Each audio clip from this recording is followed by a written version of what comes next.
मातृशक्ति को नमन। उपस्थित भाइयों एवं बहनों, हितोपदेश इस श्रृंखला के अंतर्गत आज राम राज्य इस विषय पर अपने विचार व्यक्त कर रहा हूं। राम राज्य का अर्थ है कि राष्ट्र धर्म, पूरा राष्ट्र धर्म राम राज्य में समाहित है। यदि हम राष्ट्र की उन्नति का प्रयास करते हैं तो समझिए हम राम राज्य को समझ रहे हैं। राम राज्य का अर्थ है मर्यादा, राम राज्य का अर्थ है सह अस्तित्व, राम राज्य का अर्थ है समाज में समरसता। यह सब राम राज्य के अंतर्गत आते हैं। भगवान राम ने मर्यादा की एक ऐसी लकीर खींची है जिसको कि लाघना जो है आज भी असंभव है। भाइयों में प्रेम कैसे रहे,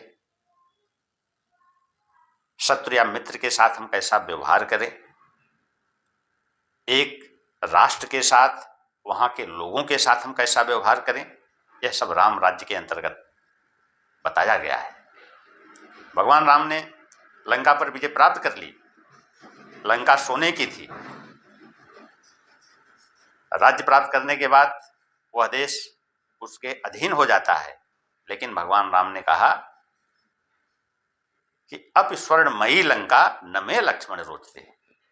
यह लंका भले ही सोने की है ये लक्ष्मण, लेकिन यहां पर मेरा मन जो है नहीं लग रहा है। अपना देश होता है। अयोध्या के राज्य को उन्होंने स्वीकार कर लिया और सोने की लंका को उन्होंने लात मार दी। वहां विभीषण का राज्य राजा बना दिया गया। अतः राम राज्य का जो सुख है वही वास्तव में सुख है।